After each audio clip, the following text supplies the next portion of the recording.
I'm Commander Shepard, and this is my favorite podcast on the Citadel.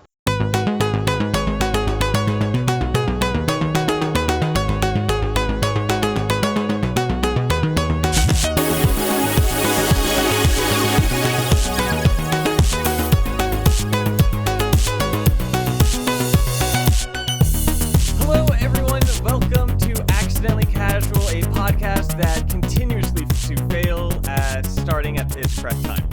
We are here with, I am here with my co-hosts, Scott from BioWare Babbling. What's up, nerds? And Seeker, who is on Twitter. I am on Twitter. And I am Tucker from Talking About Games, and we got a special little Mass Effect quiz that Seeker set up. Not but... yet. Yeah, that's next not week. yet. No, that's next week. Oh, okay, well, heads up for next week. We'll have a Mass Effect quiz, so make sure to study properly. And where can they study? Presumably the Mass Effect wiki will have all I was going to say the Mass answers. Effect Legendary Edition to transfer right into the conversation of that game is still banging. That also works. Oh, and yes. yeah. Oh, yes. So many things. Although they've now added, they've turned the Threshermore acid spit shit into homing beacons. Well, homing missiles that just travel across the planet. It's like, how the fuck am I supposed to dodge this? Well, don't you... Love the new way that they updated the Threshermaw fight in Mass Effect 1. Mm-hmm. I love that.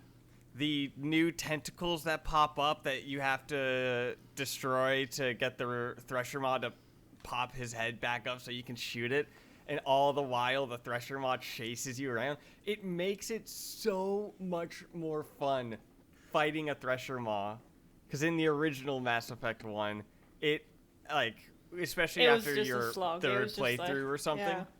it was, Come yeah, on, it's a just slog. die.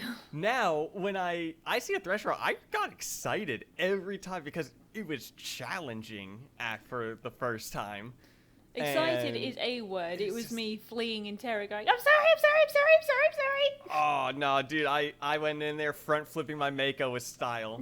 Ready. See, I kind of have a little headcanon because my background is Soul Survivor. Mm-hmm. So, like, Shepard gets triggered every single time he sees a Threshermaw and goes into pure blind rage and to kill the son of a bitch. Which is fair. Yeah. I will say, I think I enjoy the fights a little bit more, too. I think my favorite thing about it is the fact that the ground shoots up whenever it moves. Yeah, so that you makes actually it can look track where better. it's moving. Because that was one of the biggest issues I always had with The other it one. originally was you didn't know where it was going to pop up.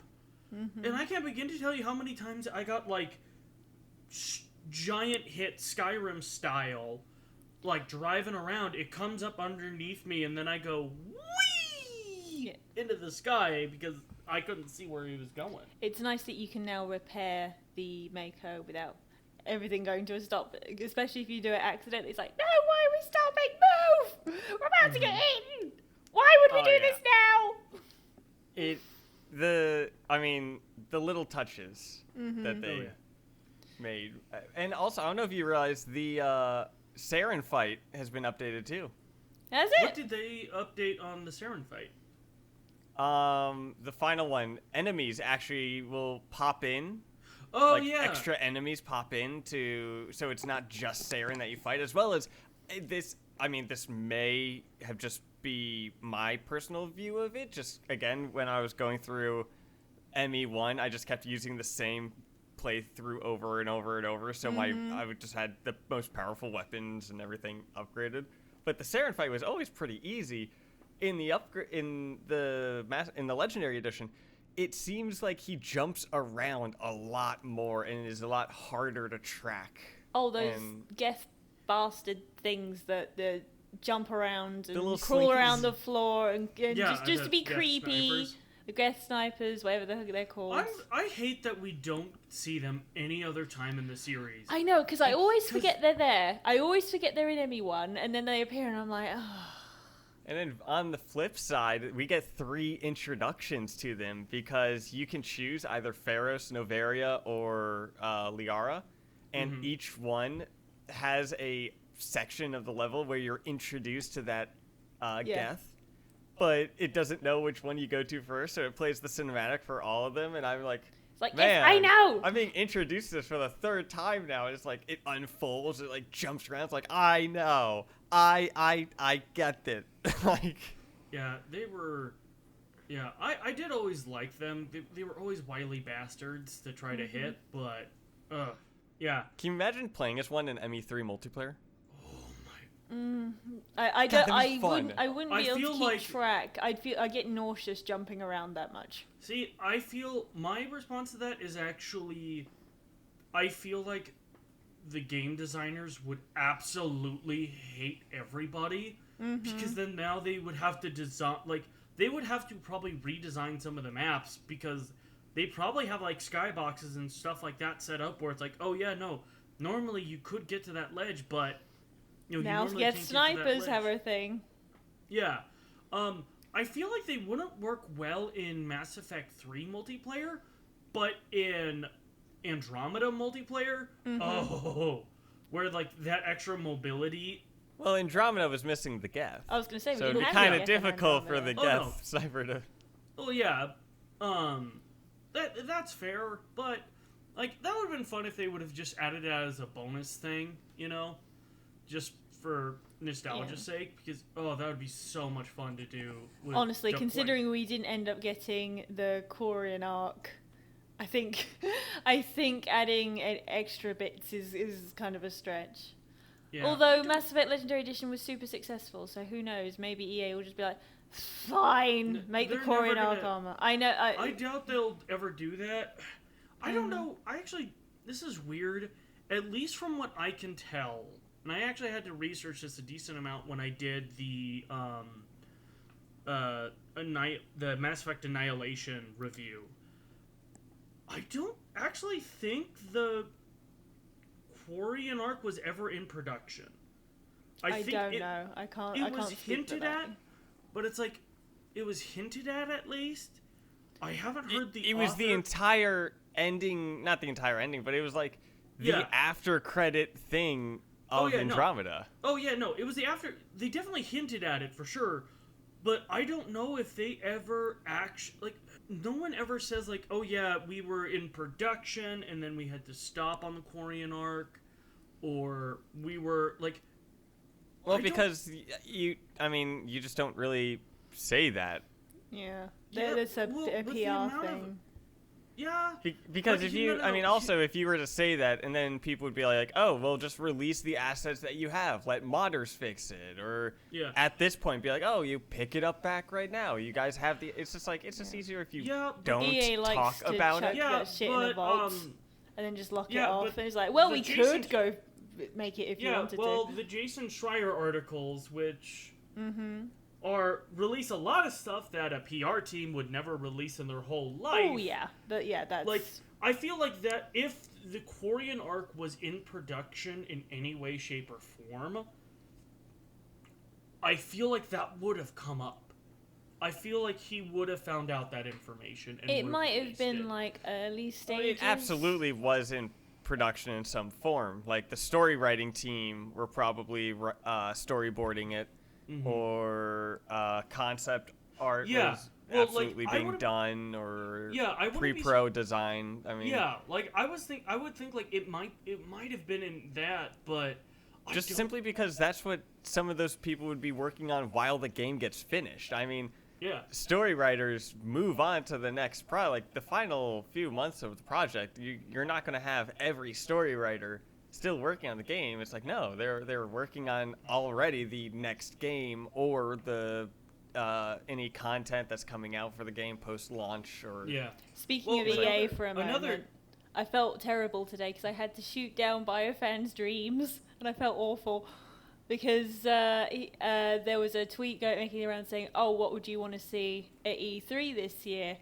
And his response was Dragon Age, and I said, "Well, here's the thing, because EA aren't going to E3 this year. They're doing EA Play Live on the 22nd.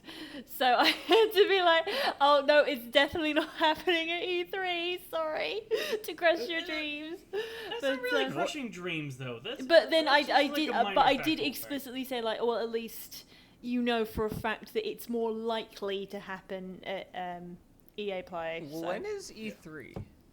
June 28th or something, late June. We should absolutely have an episode beforehand of what we want to see at E3. Oh, you don't want my list? Oh no, I do, because I want to give my list, and I want to have an excuse to give my list, which means you guys have to create yours and give yours too. That sounds fun. All right, well we can do that then, closer to the time. And we could, I mean, also what we need to do is figure out a live stream kind of thing. Ooh, that would be fun. That would be fun. To do the three of us.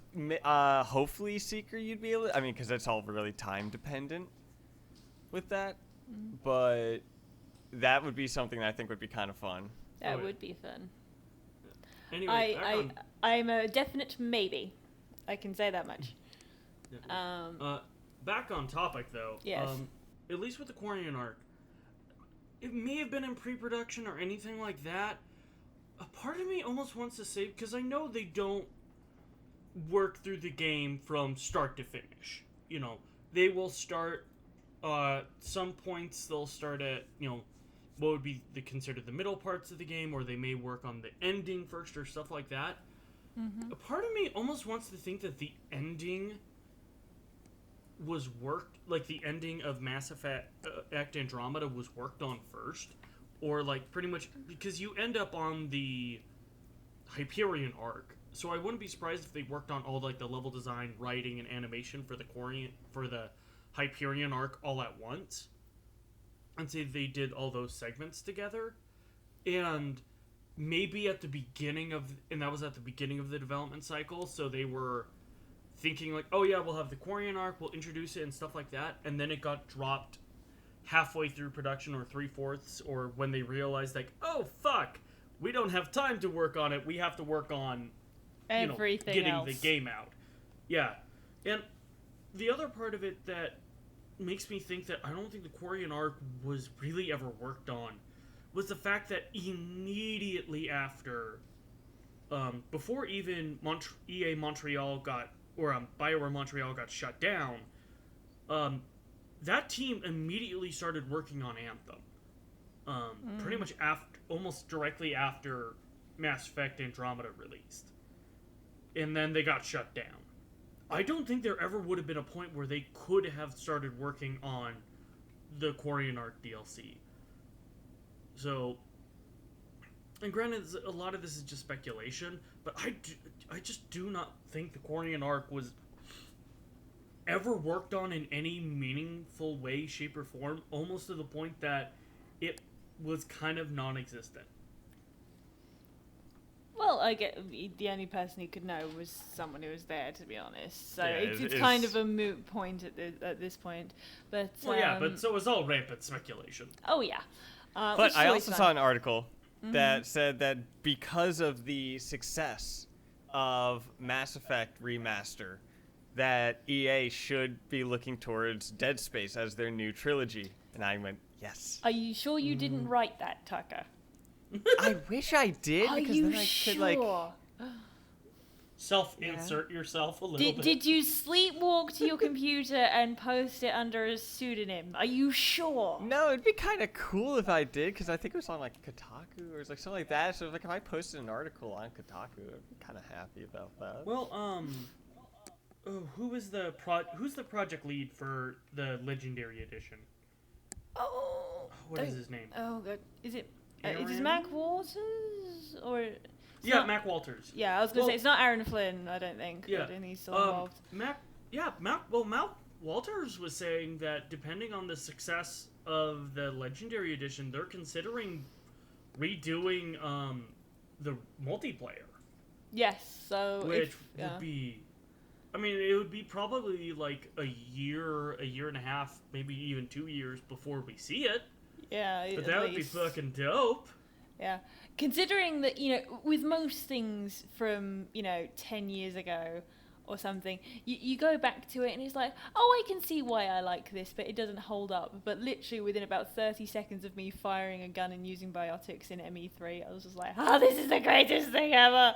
More! Oh my, it felt so good going It's through so like ME2 good. and stuff, just using those biotics. Once was- you really got the flow of it. I was saying to Scott earlier, just before you arrived, Tucker, that I want the magic in Dragon Age to feel as good to use as the biotics is. Because if I'm not cackling with glee and throwing people across the room, with my ungodly powers, then what's the point? Oh man, I was using Shockwave and I just fully upgraded that and had a field day. Shockwave doesn't discriminate. Nope. It hits everyone with the same force. Nope. Between the sinners and the saints. I was so disappointed in Shockwave in Mass Effect 3 because in Mass Effect 2, that thing is so OP and is just wrecks people's day. And they nerfed it in 3, and then they nerfed it again in Andromeda. And I'm like, why? Why would you do this? Why would you spoil my fun? a swarm of husks this way, and if I'm playing Adept, I'll have Shockwave, but if I have Jack, I just want to go, Jack, sick 'em. And she sends Shockwaves and sends a fucking group of 30 husks flying all in the air. Like, so good. So good. It's just like, why did you have to nerf it, BioWare? Also, I want it to be OP as shit. The gun noises in ME3 are only slightly less good than Zack's. Honestly, it's the most satisfying thing to just fire friends. You might as well just be firing at anything. It's just like, this is the best. In Mass Effect 2, I was using, I think, the pulse rifle, like the Geth pulse rifle. Yeah. The sound effect for that thing just makes me smile. It sounds like it belongs in the Phantom Menace. Ooh, yeah. Okay, I Like, get what you're every going time I shot that gun, I thought like you could put this in Battlefront 2 and no one would know the difference. Oh yeah. I got a sucker of the Geth chain gun that they have, like the Geth the Geth minigun that they have in Mass Effect 3, like that's meant to be the heavy weapon.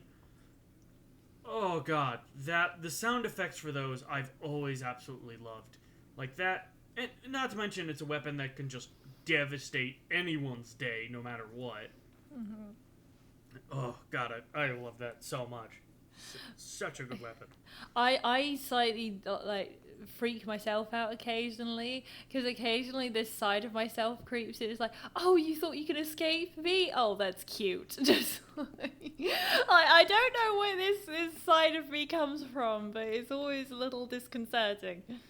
It's just like, oh, you're back. What the fuck? Oh, I haven't seen you in a while. So, where is everybody in your playthroughs of the Legendary Edition? I guess I'll start. I beat 1. Yay! Finally. Took 55 hours, and it got to a point for me where it's like, I had like 12 of the assignments / side quests left, and it was becoming... Damn, dude. How'd it take you that long? And still have all the assignments left? I don't know. I don't know how the fuck you did it in like 20 hours. It kind of blows my mind. It just got to a point for me where I was just like, man, I am not, like, it's weird. I'm tired. Yeah, like, it was just feeling like such a slog, and I had just gotten done with Vermeer. I was like, fuck it, I'm gonna kick Saren's ass. What difficulty were you playing on? I'm on normal difficulty. Oh, I was on veteran. Yeah, like, I'm on normal difficulty, and I don't know how the hell you did it in 20 hours. In, like, 100% of I'm just, I guess, better? Okay, yeah, I guess I just need to get good. Sorry.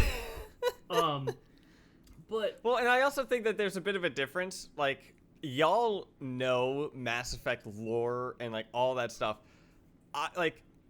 I've played Mass Effect 1 multiple times over and over and over. Like, I just have the gameplay mechanic, like the gameplay loop of it, maybe better ingrained. Yeah. While you guys know the lore and know the story, I'm like, I know exactly where to go for every mission because I have done this 7 or 8 times. I know that Geth is gonna spawn Meow. That Geth is gonna spawn Meow.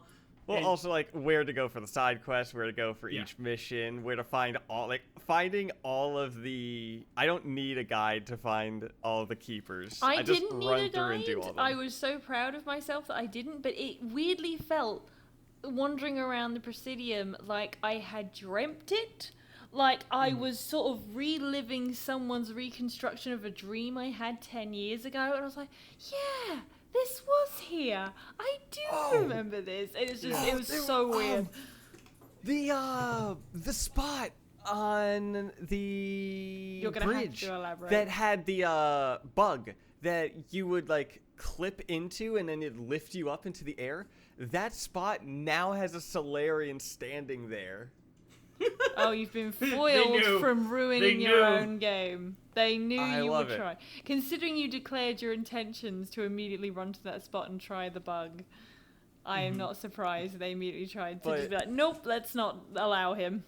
But Not those today. type of missions are honestly some of my favorite ones because the Keeper mission is pretty much an explore mission. It is meant to get the player to go to every part of the Citadel and so on, kind of like the taxi ones in Cyberpunk. Yeah. It's meant to bring you to every spot to get a new player out and explore. Where you actually meet And GLaDOS. I Spoilers! love those missions. Yeah. Because you can just kind of sit back and put music on or have like another video going. This may be a bit of a shocker, but if I'm doing one thing, unless that thing has my full attention, I get distracted. Yes, we also have ADHD, Tucker. Yes.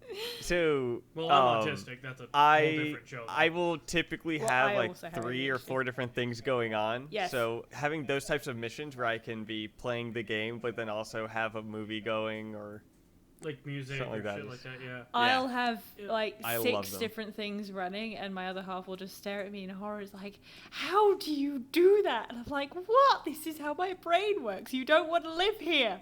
You don't want to live here. He's like, okay. Yeah, that's fine." it is weird when it's like more calming when you have 3 or 4 things going at once, or it's easier to concentrate when you have. I call it a 4 things subroutine. going. I need a subroutine to focus on the regular routine. This is the moment where I awkwardly tell y'all that when I'm editing the podcast, I'm sometimes listening to the music too. That's fine. Yeah, I don't believe mind it. that. Yeah, I know.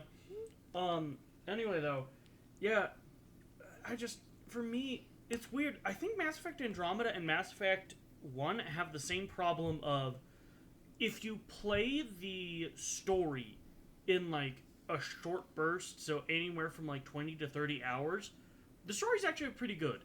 Andromeda's story isn't as good as 1's, but, like, it's a marketable improvement. But if you try to do every single little side quest, It drags. it slogs down and just ruins the pacing of the story. Yeah. And just Kills. just not kills yeah, it. the story yeah. And that's what happened with me with 1. I was just like, oh, I got so tired of I just got so tired of it that I just went, you know what? No, I want to kick Saren's ass. Fuck this. And that was probably the most it's funny how you said the Saren fight was more difficult.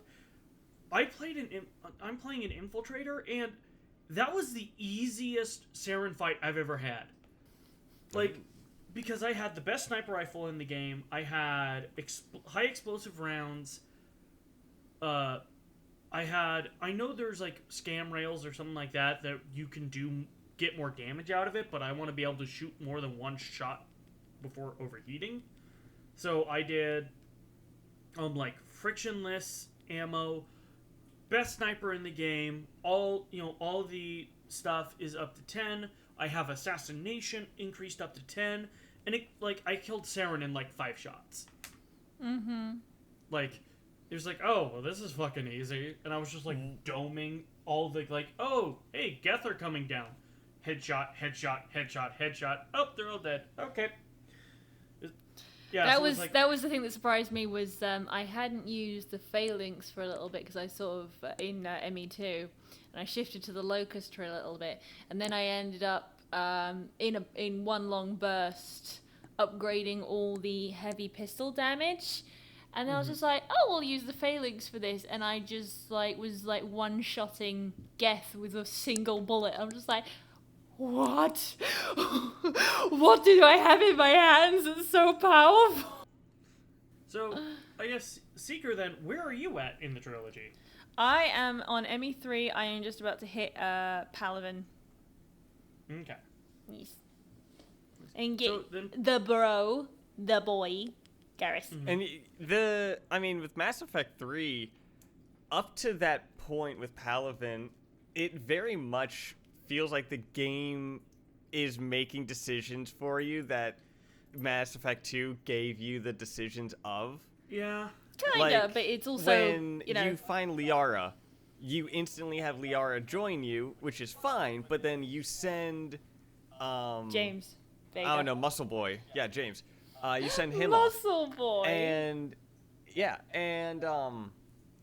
but it's it didn't give you the option to choose between Caden or James. No, because Caden/Ashley has to have their face smashed in by the big Yeah, titted but it's robot. Speaking of, I noticed a funny thing about ME3, which was I played through ME1 and ME2, and when it hit ME3, as soon as I saw Shepard, I was like, why are my tits bigger? And I was just apparently under house arrest while, waiting to go stand trial for killing 300,000 Batarians. Shepard was just you know what? I deserve a pick-me-up, quite literally. So I'm just going to have some work done. Because I was just going, what? That's not subtle. That's not a small difference. That's Do you quite think sizable. Boob jobs are uncommon in the future like that? I don't know. But then Tucker, bear in mind there's 3 women you meet at the beginning of the game, 2 if you're male Shep. So you have female Shep, anyone who's not in the Alliance sort of dress uniform thing. You then go meet Liara, and I was just looking at Liara, I was I think her boobs are bigger too, but I wasn't too sure they absolutely if it was... are. Yeah. I wasn't 100% sure, but I was I'm fairly sure. I just... Because I was just starting to feel like a pervert at this point, where I'm just staring at all the women's tits, just going, I think they're bigger. And then Ava Corey showed up. I was like, you're right, yours are definitely bigger. You are definitely a bigger titted robot than you were before. You start pulling out a protractor, and you're like, hold up. And I swear, I wasn't one of those sad sacks that was oh my god, Tifa's boobs aren't as big, and it's it doesn't matter to me. The only thing that's weirder is that I know these games very well, and someone made the conscious effort to make all the women's tits bigger in 3 only. Could just be the models or something. I guess, maybe the lighting. I don't know. Because is just story-wise with Mass Effect, is body augmentation, is that a thing? Because people don't have glasses. But considering Shepard is... 100%. There is... So, what about boob jobs or anything like that? Well, they talk about in there's... What if someone has a sex change?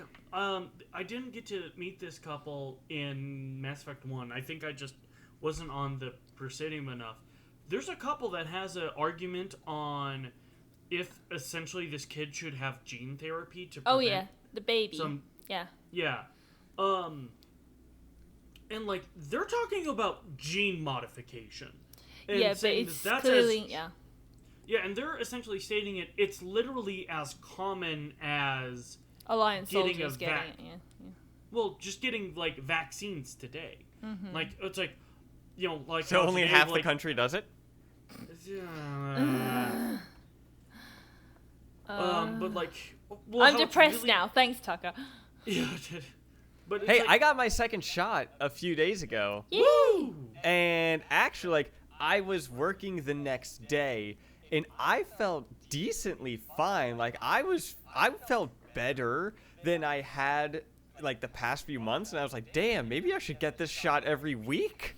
But then the day after, which was yesterday, I woke up in a puddle of sweat and freezing, and it felt like the Fire Nation was doing a tribal dance in my stomach. And I was just like, oh, this is the side effects. That image Alone is worth that. Yep. Yeah, but like if gene therapy is as common as like you know, I think Seeker, you're the only one that actually has experience with it, but like when a kid is born, like you have like they have to get like a series of like 20 different shots. Yeah, they have the shots roughly? in utero, so I had the shots, and then my kid had a bunch of shots over several months. Well, I think Yeah, but it's like we- but like that. It literally sounds like gene therapy is as common in Mass Effect as it is, you know, for us. So, 100%, I bet you there are probably, I would say it's probably more common. Mm-hmm. Because at that point, I guess we'll bring on the it's question. not noticeable. Like, what I mean to say is that all the surgical risks are completely negated. Oh yeah. As it is here. I guess we'll bring on probably. another question then. It brings on the cyberpunk question of why aren't there any sort of like robotic are there really robotic enhancements, or could they be avoiding that because of the fear of death? I do think it's a Geth stigma thing. However, one thing that I was thinking, like, you know what, if this did take place in like a realistic society, this aspect of it is missing, and it's weird because this was added into Inquisition, was, you know, for a fact, as soon as like Shepard saved the Citadel from the Geth and Saren and all that, there was a bunch of people going like, yeah, but who are you sleeping with? And a whole community set up around like, no, it's totally Liara, or it's Caden, or it's, you know, it's Garrus, or like, Oh, a fandom shipping you with... Exactly, because in Inquisition, Dragon Age Inquisition, if you talk to your spy master, she'll tell you like, oh, there's rumors going around that you're sleeping with this person and that person. It doesn't, like, bear in mind, it doesn't matter who your love interest is. Just everyone's just like, oh, you're probably sleeping with basically the Pope, who's dead now. It's like, but I'm not. It's just like just people be like that, and I was just like, I that was one stray thought that occurred to me when, and also like Talk about cracking open a cold one with the boys. as you do.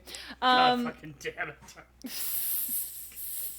Oh god, you're awful. But in ME3, like, bear in mind, I think that Leaving Earth is one of the greatest bits of video game soundtrack ever. Oh yeah. Oh, it's so good. It's so good. And there's something I noticed. That little kid that like disappears and comes in and out and so on like that. Super when mysterious. You first see the husks. Yeah. You see the little kid run into the building. Yeah, and then it blows up. Do you see that in the original Yes, you do. Mass Effect 3? Yeah. Okay, because that was the first time I saw him doing that, and I thought that was like a little extra addition. No, it was definitely picked up on beforehand. Okay. Yeah. Okay. So, Tucker, then, I'm curious, are you on playthrough 3 at this point, or playthrough 4 of the entire trilogy? You mean in total, or just this remaster? I'm making a joke. Yes. Yeah, if the fact that do that's you an wanna option. try it again? you can. We'll just put this in edit. No, You'll be no, fine. no. We just gotta go with it. Go. Go. Anyway, Okay, yeah, so I am on priority Tachanka. the best mission in the game. Well, I haven't done it yet. I am doing a bunch of side missions and Yes. so on with that first. As you do, because you don't want but more people to die. I did pretty much all the side missions in Mass Effect 1 and did all that stuff. With Mass Effect 2, did every side mission except for one. It was Firewalker. I just didn't finish that. I didn't either. And but I got every person to survive the suicide. The only thing I had left to do was the Prothean Ruin, and I was looking at it, I was like, I can't bring myself to do it. But I also got everyone to survive the suicide mission. Whoop. Nice. Yeah, And so me I'm too. going in. More difficult to get everyone to survive the suicide mission, No, or was it just as it's identical, pretty much. identical? Okay. Although there is more detail that I learned about what goes on behind, like the metrics of how How it keep determines who everyone alive. wins and who, like if someone dies. Who or tells not. your story? It was what? Sorry, Who tells your story? Scott beat me to quoting Hamilton, and I'm so outraged. I have slipped 3 Hamilton references into this podcast. That's the first one you picked up on, so yeah. Because apparently Seeker gets angry if I don't. Now it's going to be a competition on who can get it out first. I Oh, yes. like how she cares for you to call it out because she knows that I'm an uncultured swine. Yes, you are an unapologetic uncultured swine. It's like, here I am, Yeah, an but you love uncultured me. swine playing in the mud. And I'm like, yeah, But you you love have me. fun. I do love you. It's great. But, so I'm going through that, although my pace of the game has slowed down, after the big weekend binge that I had. I'm not And, surprised. I also recently got Rainbow Six Siege on PC. Mm-hmm. And I've been playing that with my friends, and that's been fun, because I'm going from, like, level 150 or 160 on Xbox with, like, gold ranks, going to, I'm now rank 4, playing with new people, and it's like, I'm going to get reported. Probably. Tell you what, the other thing with ME3 is that, you know, after the complete gut punch that is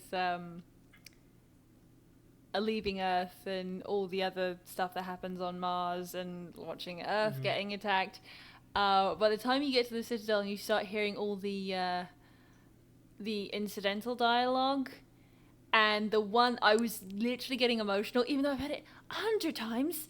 I've heard it 100 times before, but walking past the Asari and the human woman, and she's trying to get a message to her the son. PTSD one? Yeah, and the Asari's not like, but I told you what happened to his mission. And she's like, oh, don't be silly. You remind me of my daughter-in-law. And I'm just like, whoa, I'm getting feelings. How dare I get feelings? I'm only like an hour or 2 into the game, for fuck's sake, and now I'm getting all feelingsy. It's not good. The one that hits with- me is the one where the Turian, like in the docks with the Turian and that little girl. I think the worst part about that one that gets me is, you know for a fact, that Turian knows what happened to her parents. It's like, girl, you're never seeing your parents again, and he's in an awkward situation of like, what? I think I have a responsibility for hasn't- this. Yeah, like, she's imprinted on me, and I think I have now been given this responsibility to take care Like of a her. little duckling. I think Yeah. I think I'm dad now. I am dead. Yes. Fuck. Well, considering all of gaming has now been taken over by the Sad Dad Brigade, I am fully on board with this.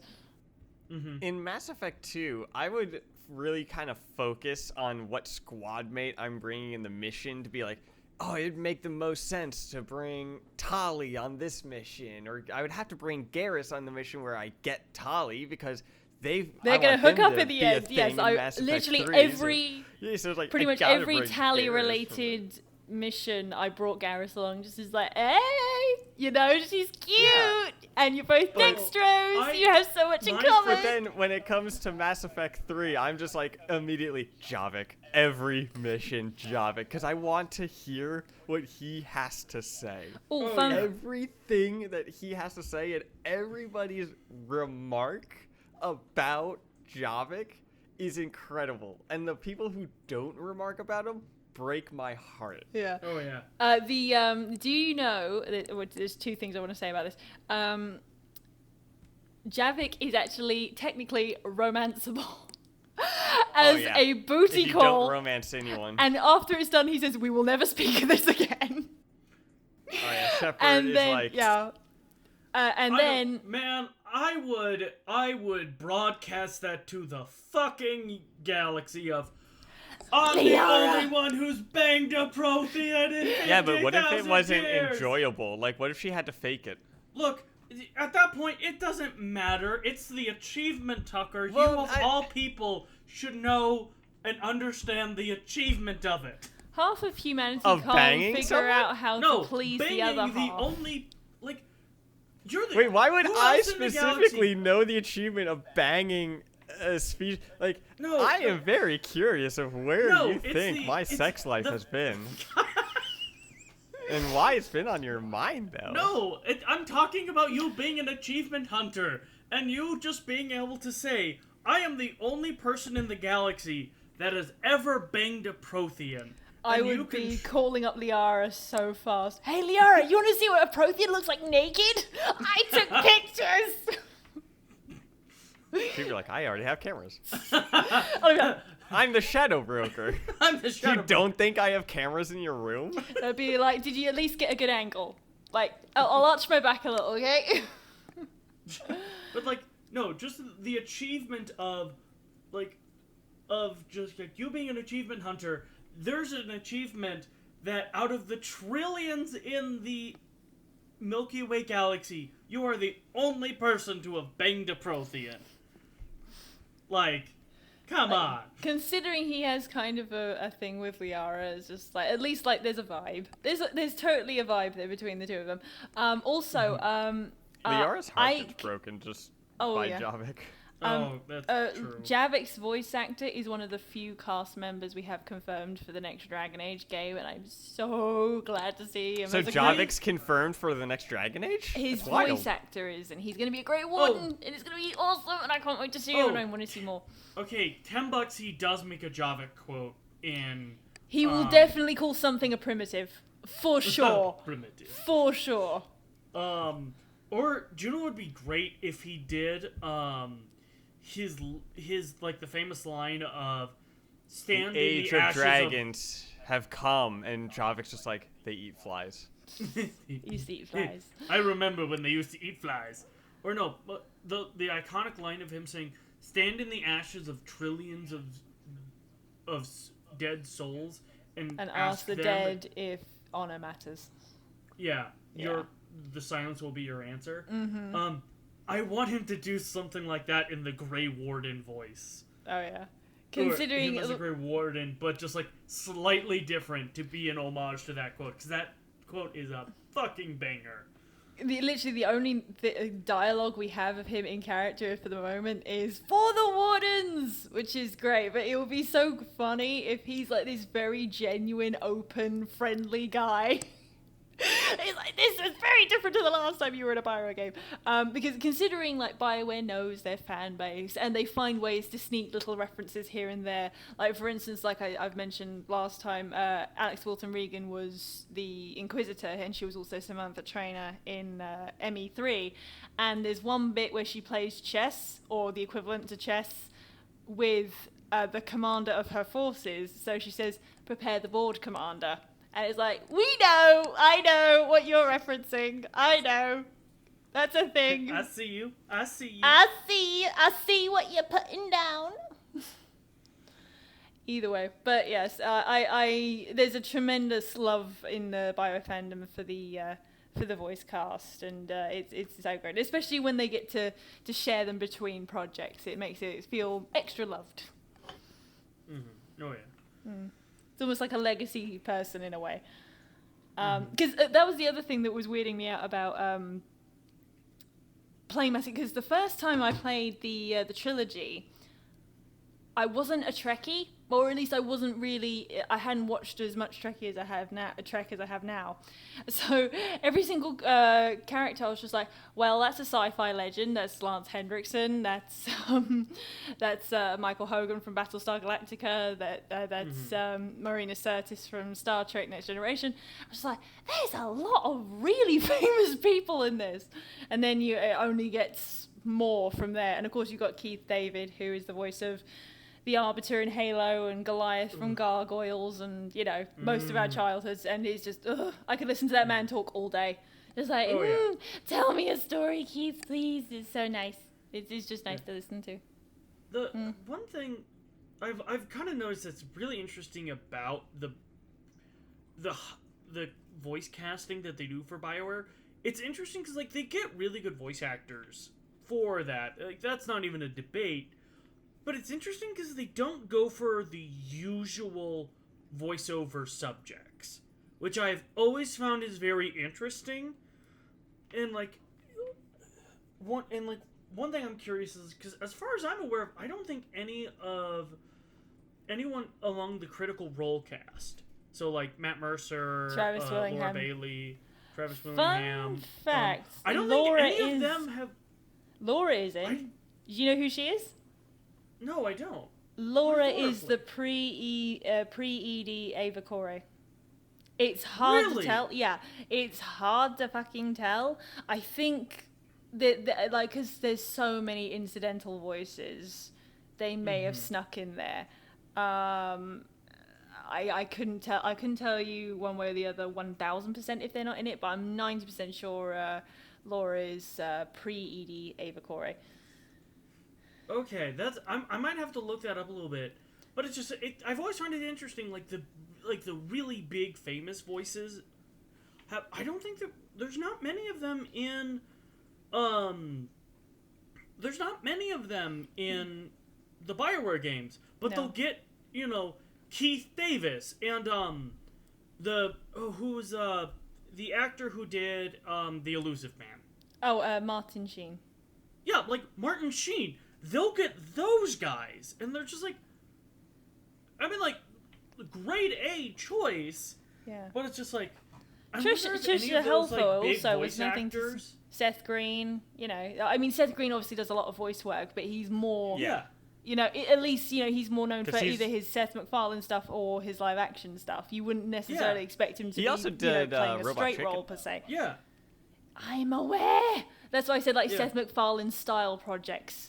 That's kind of. Because when you said, I thought you were meaning because how he's the voice of Chris on Family Guy, so I thought that's what you were meaning specifically with Seth MacFarlane. And then Robot Chicken isn't Seth MacFarlane, but it wasn't a show on Adult Swim that would play after Family Guy. But like, I've always found it interesting, just that they never they always they don't do the big voice acting like the big voice actors.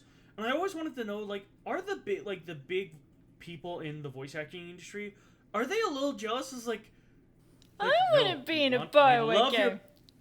We love your games. Please pick me for a role. I don't want to hear care. something that made me just feel immediately like, oh, if only was David Gator, one of the list of actors he had, like, because he has like a list of people. It's just like, oh, it would be great to give this person in the in our games at some point. Apparently, Claudia Black fucking demanded a role, and they were just like, we have Morrigan, and she's like, yep, that one's mine.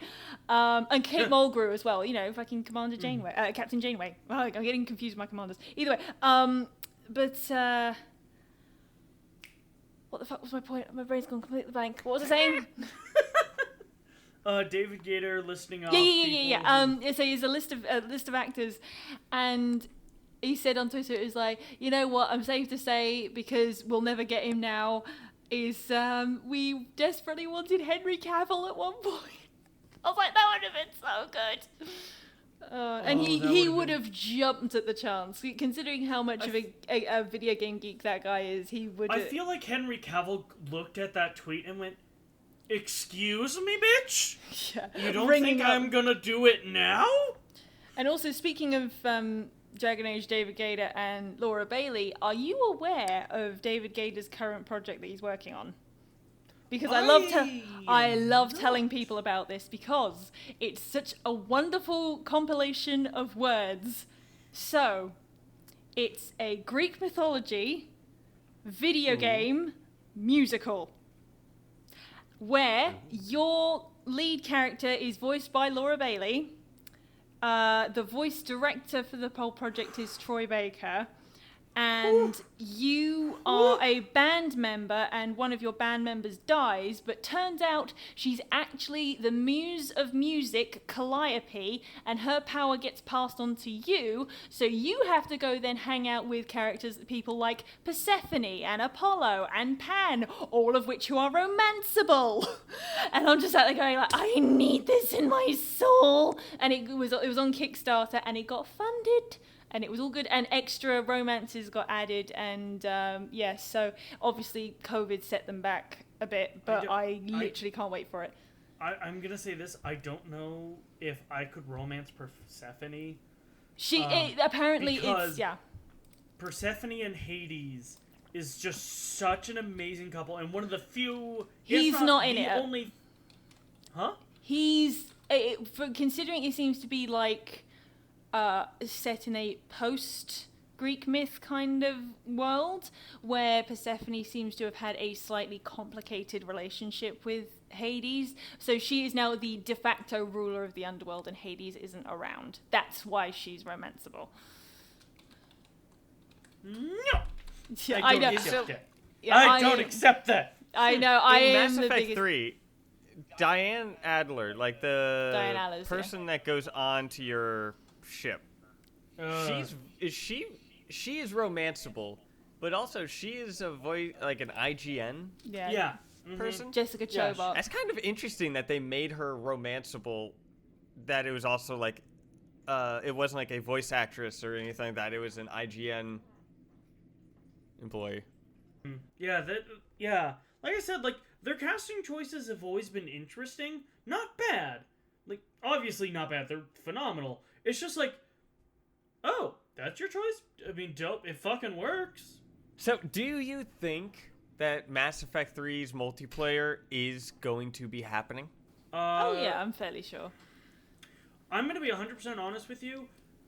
I would not be surprised that they started it at the same time as the rest of the trilogy, and I would not be surprised what happened was they were starting to be in pre-production and try to like figure it all out on trying to remaster it, and that's where like the Mac Walters coming out saying like, yeah, no, if we remastered the trilogy or the multiplayer, it would cost just as much as if we remastered Mass Effect 1. I would not be surprised if that's what I would not be surprised if they worked on it in like pre-production and figured out all the things that they would need to fix and stuff like that, and saw the giant laundry list of stuff that they would need to do and just went, nah man, we can't do it this time around. We'll have to do another go about it. So I wouldn't be surprised if they already know what they have to do. They're just waiting to gauge on, okay, is the Legendary Edition enough of a success to warrant also doing remastering the multiplayer? Yeah. That's how I feel too. I'm like 80% confident that it's going to happen. Mm-hmm. Oh yeah.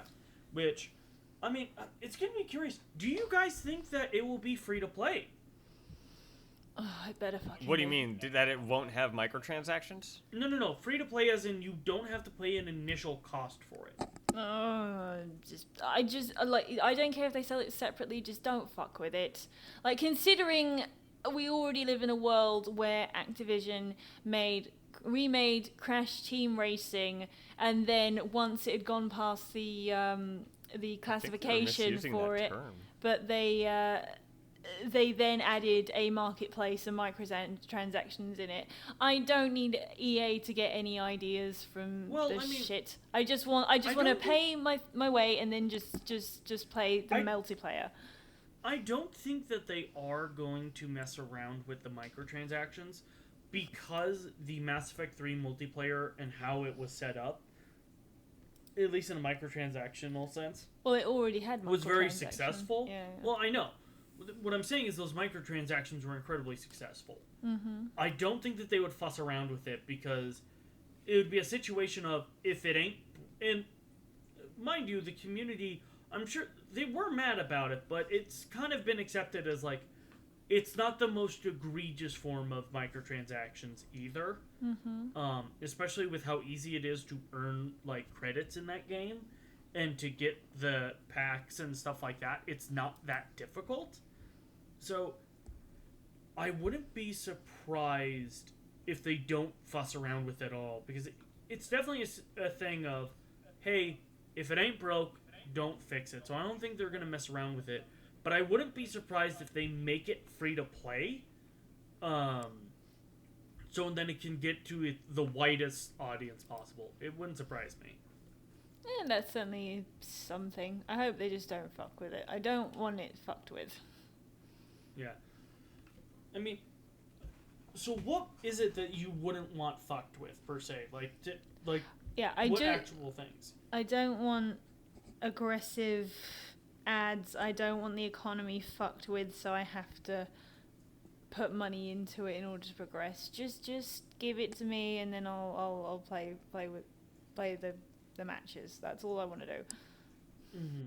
Yeah. Do you think that they will have it integrated into the war assets? No, they've already said they're not designed doing it. that, Yeah. No, they're not gonna. They're not going to I doubt they'll do retroactively that. fuck with that. That's just silly. Although they may not, they may make it an addition of it. Like, hey, this is an extra way to do it, but not a requirement. Like a little bonus for playing it, but not a requirement. Yeah.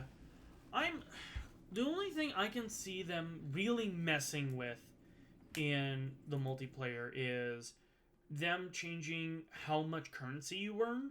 So, like, per match, instead of earning, like, I don't remember how much you earn for each match. I want to say it's like 1,000 credits or something like that, but I could be wrong. I more than likely am, actually. Like, instead of earning like 1,000 credits a match or something, you earn like 100. And then, but and then they'll change the prices of what the loot crates are. And then it's grindier to try to get them. That's the only thing I can see them changing. But I think with EA has moved away from loot boxes just because of the controversy and stuff like that. I don't see them messing around with it. I don't see them messing around with it too much because Mass Effect is kind of in an already volatile state as it is. Granted, I think the Legendary Edition has definitely helped and stabilized it. But, I mean, the fandom definitely has a critical eye for anything that comes out. And they're going to have a critical eye on, okay, what you gonna do with those microtransactions, asshole? Also, considering the last time the fandom was felt slighted by EA, it was literally never gone away. Yeah. Like the whole Mass Effect 3 ending, which, bear in mind, I still don't think is that bad. It was worth quite the outrage it got. Well, nothing would be worth the outrage it got because it was just ridiculous. It was as if it like personally kicked everyone in the nuts and then insulted their mother. That would be the warranted response. But yeah. Either way, yeah. I think they're a bit wary of setting off the Mass Effect fandom. At least they're just like, oh, here's a thing. But at least we know we're getting 4 now with Liara and stuff, so that should be a fairly safe bet. And also, I think Mac Walters was saying that they pretty much had full creative freedom for the Legendary Edition.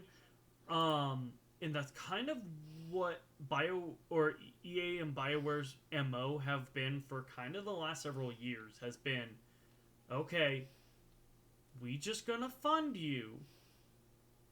We'll set deadlines and stuff like that, which is not as abnormal as people think it is. And we're just going to let you do your thing. We're not going to try to get involved because every single time we have, it's kind of backfired in everybody's face. One thing I do find very bizarre, because I'm almost thinking that someone high up at EA got the companies mixed up and sent them the wrong briefs. So it's just like, so you have Respawn, who, as far as I'm aware, did like multiplayer games. And then you have BioWare that already had several Star Wars titles under their belt. And Respawn gets to make Jedi Fallen Order, and BioWare gets sent to make Anthem. It's just like, did someone get the memos crossed? I can't speak for the quality of Fallen Order because I haven't actually played it. I'm just saying this is just what I've heard. Top notch. It's top notch. The one thing though, I think the big thing that people don't need to remember about BioWare is BioWare has created 3 IPs. Jade Empire, In the- Mass Dragon Age. No. Just within the last 10 years, mind you. And Within the last 10 years, they have made 3 IPs. Name a company that has done that. Within the last 10 years. Yeah. What was the question again? Oh, God damn it, Tucker. Name a company that has made 3 different IPs in 10 years. in 10 years. Literally, Telltale. the only ones. Huh? Telltale make their Traveler's own IP. Okay, Tale. here's my counter. I'm going to say, here's my counter to Telltale. They do adaptations. Traveler's Tale. Their own IP. Their own IP. They created their own IP. They created their own IP. I'm guessing. Well, obviously you can't count indies or any of that stuff. Well, like Microsoft. And you can't count big ones like Microsoft because that. But even still, is- like Microsoft to a certain extent, you can make an argument for Bungie because Bungie made Halo and they made Destiny, but they haven't made any other past that.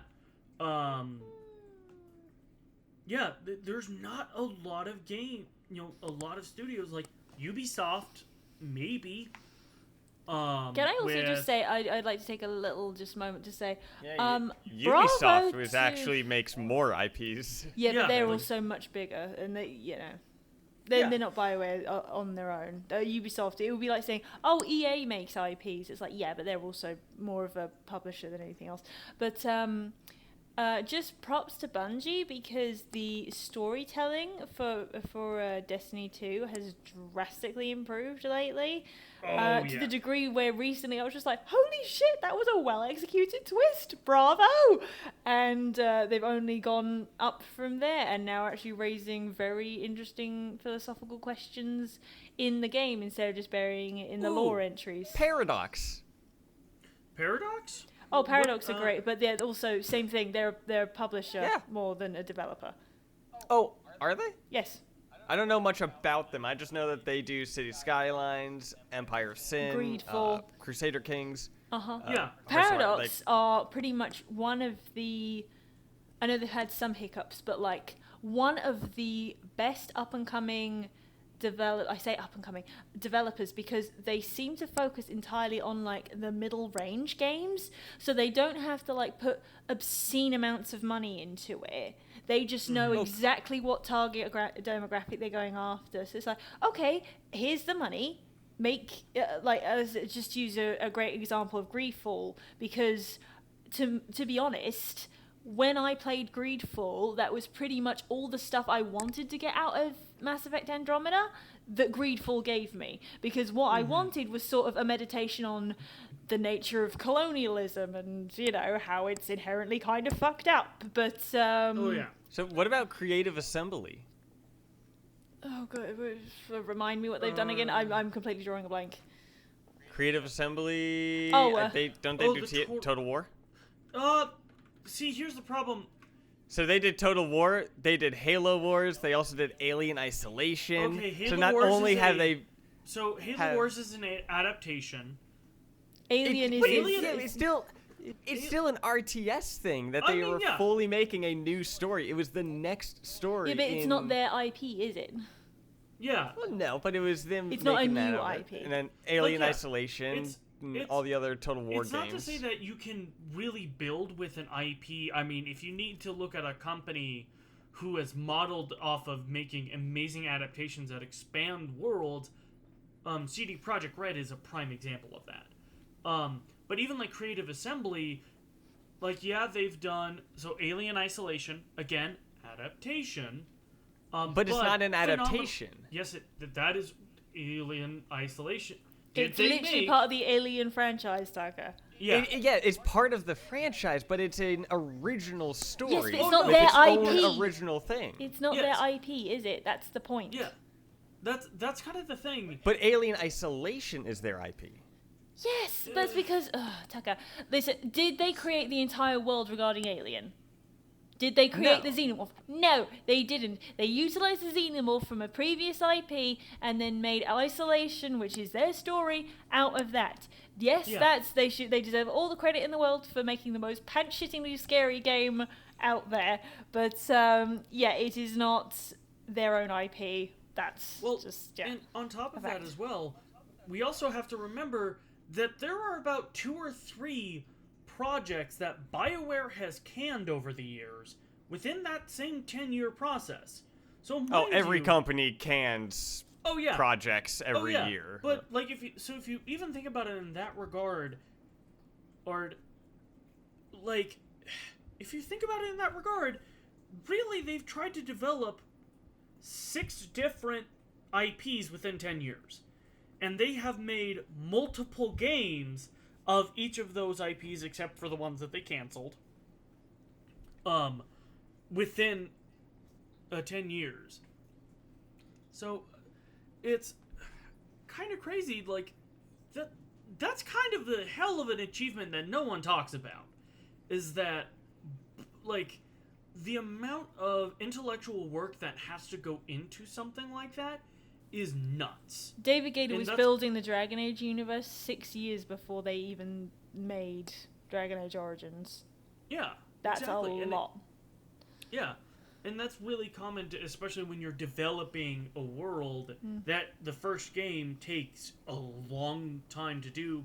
Because you're compared to setting the sequels. foundation. Well, of because it. you're creating the entire world. Yeah, You're creating the exactly. lore and... And that's just kind of the thing that I don't know of any other company that does it. Like, Creative Assembly has done stuff like they've done amazing adaptations, not only for their normal Total War series, but they've tackled Shogun, they've tackled Japan, they've tackled the Mongols, then they fucking tackled Warhammer, which is bonkers as shit, and takes someone with Warhammer is a really interesting... But I property wouldn't want to be in charge of because- balancing it. Oh yeah, like the person who said yes, Warhammer, one of the franchises that have one of the most deepest, richest, and most complicated lore in the world. We gonna make a game out of that. We gonna make it dope as fuck.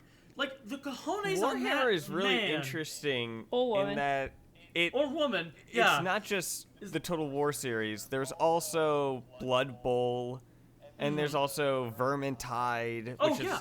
a first-person kind of like Left 4 Dead Oh, one. oh, yeah. There's a bunch of No. different Warhammer video games. Oh, I yeah, no, just and- want my Vampire the Masquerade Bloodlines Yeah. 2. That's all I Yeah. want. But yeah, like, and not to say, like, a Creative Assembly makes some amazing stuff. Like Vermintide is it's so much fun. Do you want to know why Creative Or, like- Assembly rang a bell, but I couldn't quite immediately remember what they did? What? Because my sister worked for them.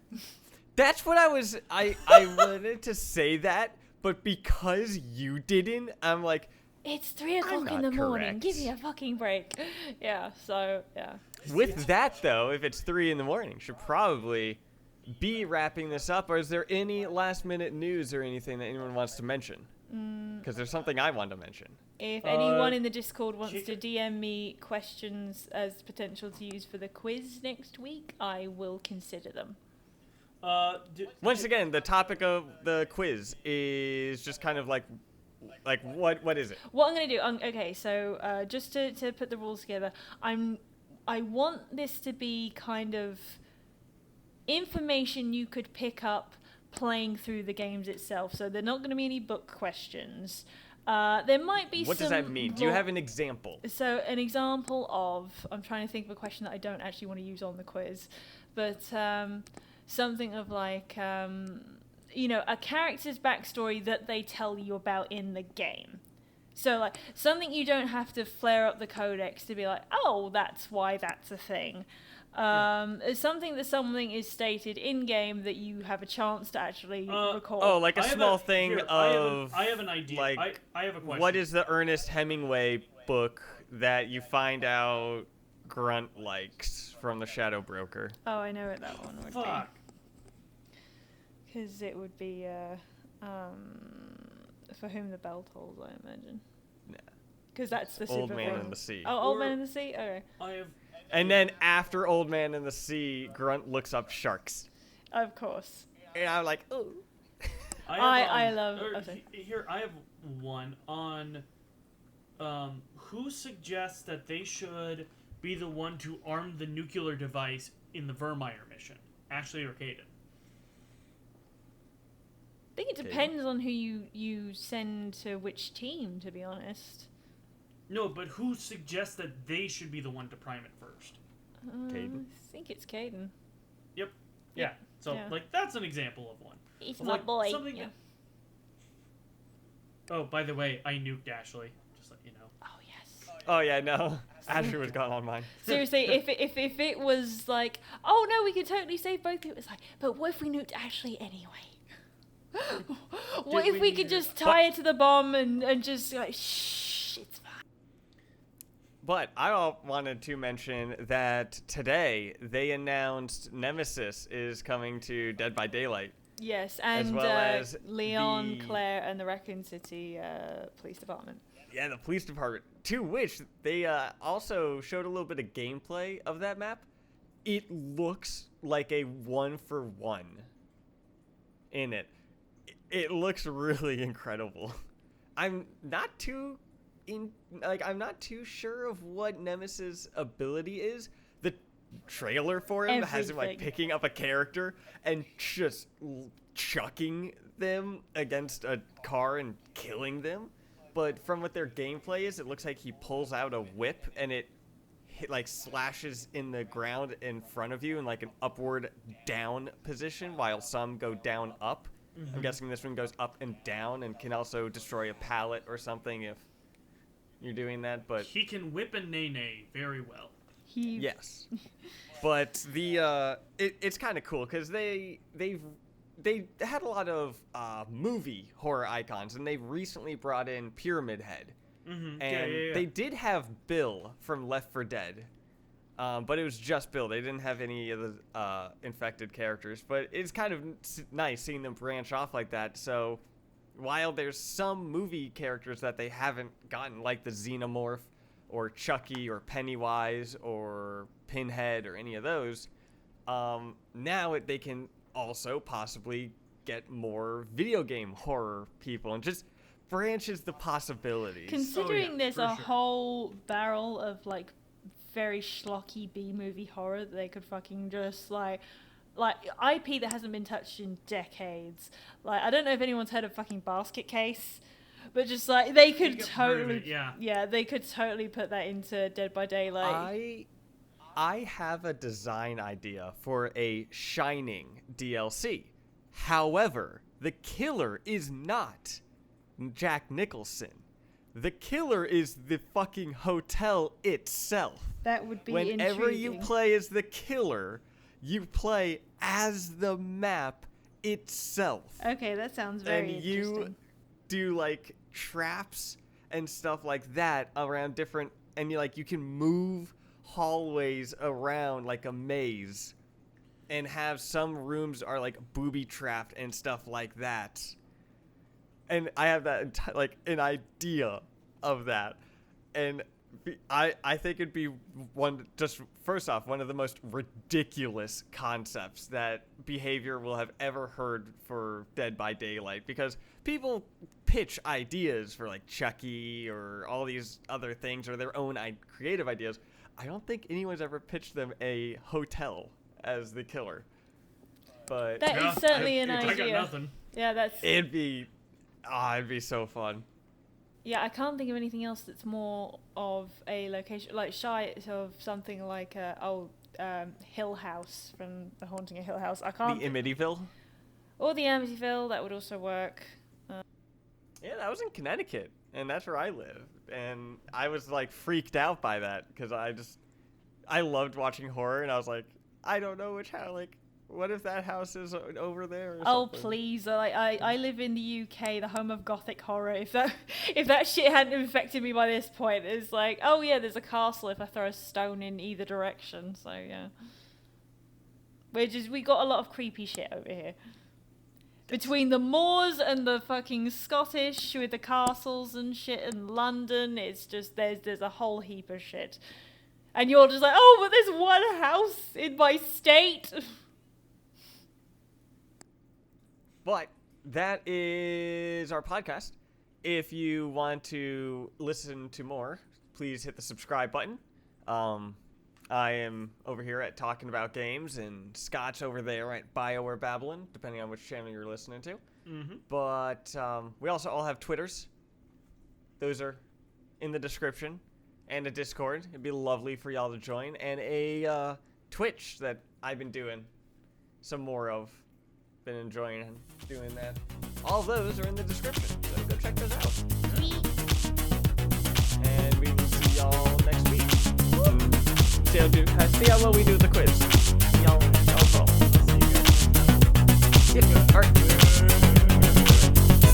Bye.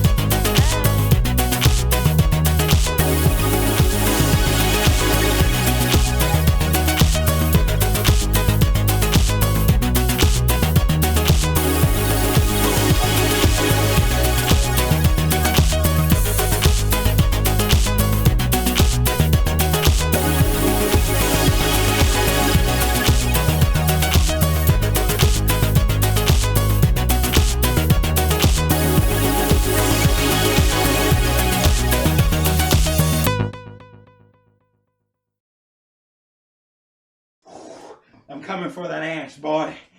I'm coming for that ass.